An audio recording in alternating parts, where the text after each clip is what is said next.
இந்த சேனல் தானா? ஆமா, கண்டிப்பா இங்கதான். ஏன் தெரியுமா? இங்கதான்டா அவன் புயல், வெயில், மழை எதுவா இருந்தாலும் டெய்லி வரும்.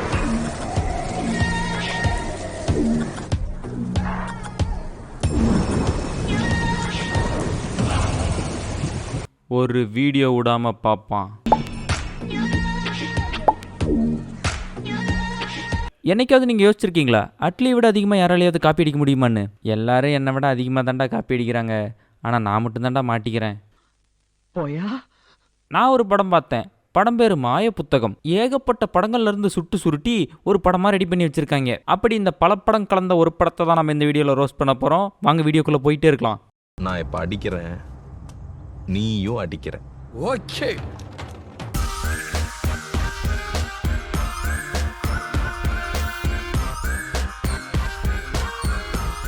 படத்தோட ஸ்டார்டிங்லேயே ஒரு பூத் பங்களா. அந்த பூத் பங்களாவில் இருக்கிற எல்லாத்தையும் கொண்டு போட்டு அங்கே ஒரு மாணிக்க கல்லை தேடிட்டு இருக்கானுங்க இந்த மடையனுங்க. ஒண்ணுமே தெரியலையே. அதை கண்டுபிடிச்சு ஒருத்தன் எடுக்க போறான். அதை தொட்டினா எரிஞ்சு செத்து போயிடுவான்னு பக்கத்துல இருந்த ஒருத்தன் பயங்காட்டுறான். அட போடா புண்ணாக்கு மண்டையா அப்படின்னு சொல்லிட்டு அதை தொட்டு எரிஞ்சு செத்து போயிடுறானுங்க எல்லாருமே. மரகத நாணயம். கடிக்காதீங்க கதர்னே கேட்டீங்களா? யார கடிக்கும் தெரியாம அப்படி கடிச்சு விட்டு அறக்க பறக்க அனாமத்தா செத்து கிடக்குறீங்களே பக்கியலா. குளத்துக்குள்ள இருந்து ஒரு பாம்பு எந்திரிச்சு வந்து அந்த மரகத நாணயத்தை தூக்குது. பால் தாயில நம்ம பாடிய ஒண்ணும் பண்ணல. கட் பண்ணா நம்ம ஹீரோவோட கனவுல ஒரு புக்கு ஒரு பாம்பு வந்து போகுது. நம்ம ஹீரோ கண்ணை முன்னாலே அந்த பாம்பு தான் தெரியுது. விடிஞ்சு ஹீரோவும் ஹீரோவோட ஃப்ரெண்டும் ஒரு ப்ரொடியூசரை பார்க்கறதுக்காக போறாங்க. அந்த ப்ரொடியூசரோட வீட்டில் ஒரு சாமிஜியோட போட்டோ இருக்குது. அந்த சாமிஜியை தான் இவனுங்க ஏற்கனவே பார்த்துட்டு வந்திருக்கானுங்க. சாமி இவன் தான் சாமி, அந்த பையன், இவன் கனவுலெல்லாம் பாம்பு வருது சாமி, இந்த புத்தகத்தை புடி, இதில் இருக்கிற கதையத்தான் நீ படமாக எடுக்க போற, போய் நான் சொல்ற ப்ரொடியூசரை மீட் பண்ணுன்னு சொல்லி அனுப்பி வச்சிருக்காரு. அதுதான் இந்த ப்ரொடியூசர். அவருக்கு ஒரு பையன். அவனுக்கு நம்ம ப்ரொடியூசர் ப்ரொடியூஸ் பண்றதே பிடிக்கல. நீங்க எப்படி இந்த படத்தை எடுக்கிறீங்கன்னு நானும் பார்க்கறேன்டா அப்படின்ட்டு போறான். இவங்களும் பைக் எடுத்துட்டு வீட்டுக்கு கிளம்பி போயிட்டு இருக்காங்க. அப்ப 2 பேர் ஹீரோவையும் ஹீரோவோட ஃப்ரெண்டையும் கொலை பண்றதுக்கு வராங்க. வந்தவனுங்க முதல்ல பாஞ்சிட்டு வந்தானுங்க. அப்புறம் நின்று சண்டை போடாம பயந்து ஓடுறானுங்க. அட கிறுக்கணுங்களா, எதுக்குடா வந்தீங்க, எதுக்குடா திரும்பி ஓடுறீங்க? ஹீரோவும் துரத்தி அடிக்கிறாரு. அப்புறம் தான் தெரியுது இவங்க 2 பேரும் ப்ரொடியூசரோட பையன் செட் பண்ண ஆளு அப்படின்னு. ஹீரோ அவனையும் அடிச்சு போட்டுட்டு ஒரு டைலாக் ஒன்று பேசுறாரு. அத பிளக்கா பையன் நீ வந்து எடுத்துட முடியுமாடா? நீ எல்லாம் முதல்ல நீ மயிர ஒழுங்கா விட்டுப்பா, என்னப்பா பின்னாடி குறிவால் மாதிரி. அம்மா ஏன் முடி வெட்டிட்டு இருக்கிறப்ப பாதியில இருந்து ஓடியாந்த வரதா புயலுக்கு வாராம விட்ட மண்டை மாதிரி இருக்குது ஸ்டைலுங்கிற. இது என்ன சைடுல ரோப்பு? அதுவும் முடிதானே. இதுவும் முடியா? ஐயோ.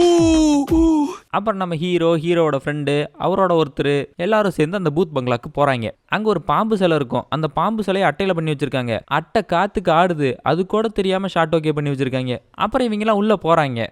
பாம்பு இவங்க கண்ணு முன்னாடியே தெரிஞ்சிட்டு இருக்குது. இது எதையுமே அவங்க பார்க்கலையாம். நான் திரும்பி நின்னுக்கிறேன், பாம்பு அப்படி போய்க்கோ அப்படின்னு நின்றுட்டு இருக்கானுங்க. அப்புறம் இவங்க கேமராமேன் வேலைக்கு ஒரு பொண்ணை கூட்டிட்டு வந்திருக்காங்க. டேய் நாங்க நம்புறேன்டா அந்த புள்ள கேமரா உமன்னு, அதுக்காக கேமராவை கழுத்திலே மாட்டிட்டு தெரியணுமா? எல்லாம் அந்த வீட்டை சுத்தி பார்த்துட்டு இருக்காங்க. அப்ப ஐயோ அப்படின்னு ஒரு சத்தம். நீ ஏமா கத்துன? பழைய பங்களா இல்லையா, பாம்பேது போயிட்டு இருக்கும், விடுமா சந்திரமுகி. அப்புறம் நம்ம ஹீரோ போயிட்டு ஒரு போட்டோ ஒன்று பார்க்குறாரு. அந்த போட்டோல ஒரு பொண்ணு அந்த மரகத நாணயத்தோட நிக்குது.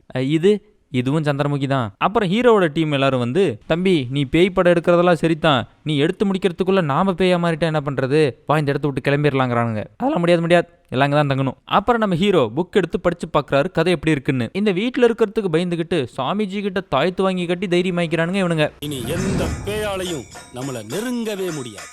தாயத்தே நீங்கள் கட்டலனாலும் உங்களை எந்த பேயும் நெருங்க போகிறதில்ல. நம்ம ப்ரொடியூசரும் ஹீரோக்கு ஃபோன் பண்ணி சொல்கிறாரு, தம்பி இந்த இடத்தெல்லாம் பார்த்துட்டிங்கன்னா மறுபடியும் வந்து ஸ்கிரிப்ட் ஒர்க்லாம் முடிச்சுட்டு மறுபடி போய் அங்கே ஷூட்டிங் எடுத்துக்கலாம்ல அப்படின்னு கேட்குறாரு. இல்லை சார் எங்களுக்கு இங்கே தான் கம்ஃபர்டபுளாக இருக்கும், நாங்கள் இங்கே இருந்துக்கிறோங்கிறாரு ஹீரோ. சரி அப்படியே பேசிக்கிட்டே போய் அந்த புக் எடுக்கலான்னு போகிறாரு. அங்கே அந்த பாம்பு இருக்கு.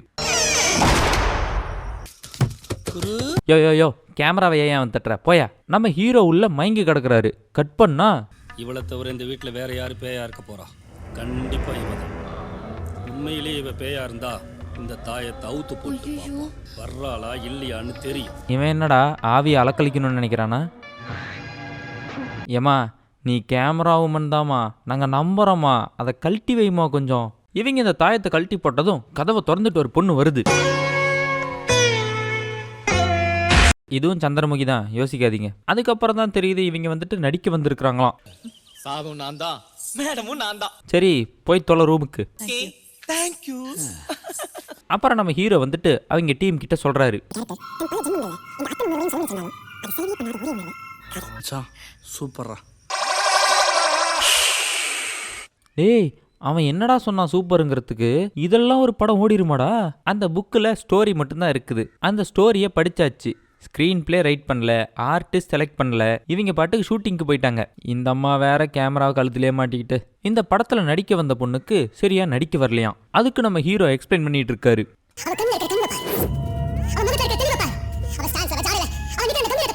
டே மடையா, நீ டேரக்டர் தானே, நடிச்சு காட்டுற. டப்புன்னு நம்ம ஹீரோ கிரீன் மேட்டை போட்டு டான்ஸுக்கு போயிட்டாரு. இவருக்காக இந்த உலகத்துல முறையா ஒரு கதக்கலையும் ஒரு கராட்டையும் ரெண்டையும் மிக்ஸ் பண்ணி ஒரு கலை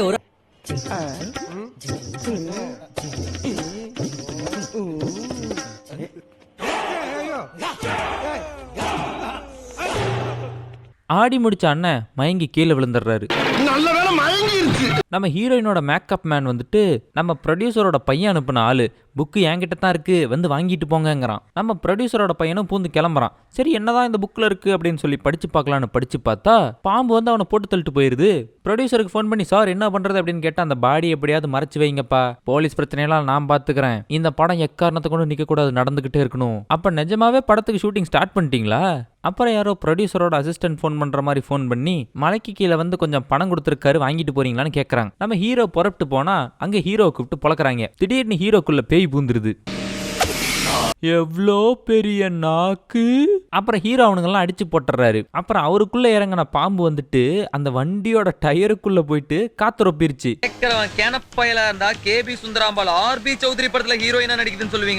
அப்புறம் ஹீரோ வீட்டுக்கு வந்த வெட்டி தான் அந்த பாம்பை பாக்குறாரு. மேடம் உங்க சத்தி நான் புரிஞ்சுக்கிட்டேன், என் கண்ணு முன்னாடி வாங்க, என் கண்ணு முன்னாடி வாங்க, என் கண்ணு முன்னாடி வாங்க அப்படின்னு கதறாரு. அப்புறம் அந்த பாம்பு தான் வந்துட்டு அந்த போட்டோல இருக்கிற பொண்ணா மாறுது. நம்ம ப்ரொடியூசரோட பையன், அதான் நம்ம வில்ல வந்துட்டு ரொம்ப டென்ஷனா வந்துட்டு இருக்கிறான். ஏன்டா ஏன் இவ்வளோ டென்ஷனா இருக்கு அப்படின்னு சொல்லி ஒரு பொண்ணு கேக்குது. நான் அந்த டைரக்டரை போட்டு தள்ளுறதுக்காக அங்க போனேன். அங்க நான் என்ன பார்த்தேன் தெரியுமா?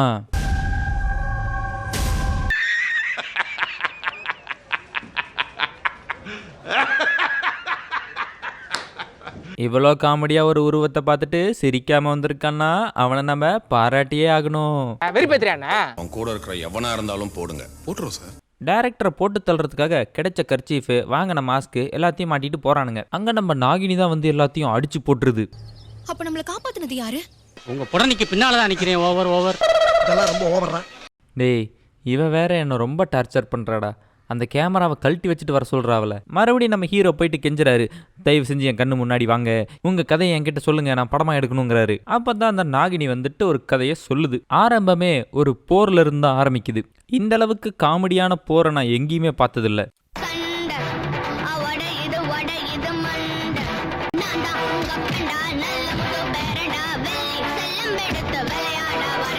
அன்னைக்கு ராத்திரி கூடறதுக்குள்ள மன்னரும் தளபதியும் பேசிக்கிறாங்க. மன்னா, இந்த போர்ல நம்ம ஜெயிக்க வாய்ப்பே இல்லை, பேசாம டிக்ளேர் பண்ணிடுவோம். இப்ப இந்த உடன்படிக்கைப்படி பேரரசா இருந்த இந்த ராஜ்யம் வந்துட்டு இவங்களுக்கு கீழே சிற்றரசா இருக்க போகுது. அதுக்கு போராட்டம் பண்றாரு நம்ம ஸ்ரீகாந்த். இந்த கதையை நான் ஆரம்பிச்சதுல இருந்தே உங்களுக்கு ஒரு சந்தேகம் இருந்திருக்கலாம், எதுக்குடா தம்னையில ஸ்ரீகாந்த், எதுக்குடா தம்னையில ஸ்ரீகாந்த், எதுக்குடா தம்னையில ஸ்ரீகாந்த்.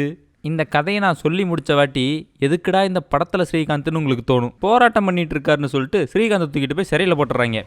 அவர் போராட்டத்துக்காக மட்டும் போகலப்பா, போதை பொருளுக்காகவும் போனாரு. அவுட் ஆஃப் த டாபிக் போகாத கண்டென்ட்டுக்குள்ளேயே கடை. காலில் பிறந்தான் என்று வேதம் சொன்னதாக சனாதனத்தை இழிவுபடுத்துகிறீர்களே. அதெல்லாம் கிடக்குது, நீ 9 ஓட்டையும் அடக்கிக்கிட்டு போய் ஜெயிலுக்குள்ள உட்காரு. பரா கிரீன் மேட் கதை உடைச்சதுக்கு இவ்வளோ பில்டப்பா. அப்புறம் ஏன் எதுக்குன்னு தெரியல, ஊர் மக்கள் எல்லாம் சேர்ந்து பள்ளம் தோண்டிட்டு இருக்காங்க. அப்பதான் அந்த கல் கிடைக்குது. அதை ஒருத்தன் தொட்ட உடனே அவன் எரிய ஆரம்பிச்சிடறான். சென்ற நாள் நெருப்புடன் ஒருவர் கதறுவதைக் கண்டு அங்கே ஓடினேன். அவங்களோட ஓட்டம் எப்படி இருக்குன்னு பாக்குறீங்களா?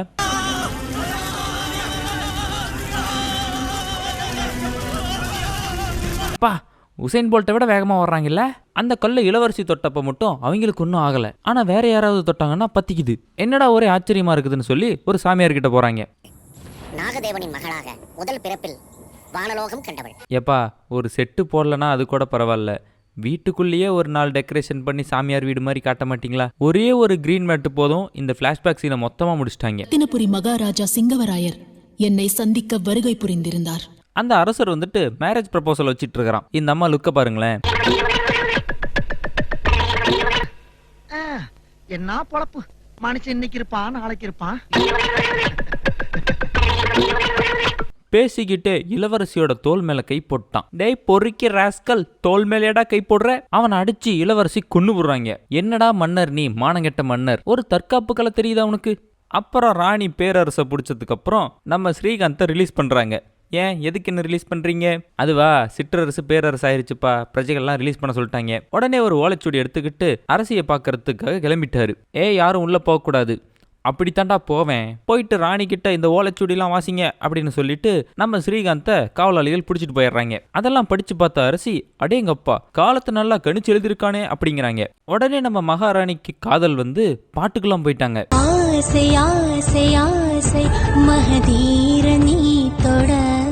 அப்புறம் அங்க ஒரு தளபதி இருந்தான் இல்லையா, அவன் வந்துட்டு நம்ம ஹீரோவை கூட்டிட்டு போய் கொன்னு புல்லான்னு பிளான் பண்றான். அந்த ரத்தனக்கல்ல தொட்டாதான் எல்லாம் எரிஞ்சு போயிருவாங்க இல்லையா, அதனால அந்த ரத்தனக்கல்ல போய் தொட சொல்றான். நம்ம ஸ்ரீகாந்தும் போய் அந்த ரத்தனக்கல்ல தொடுறாரு. அவருக்கு ஒண்ணுமே ஆகல.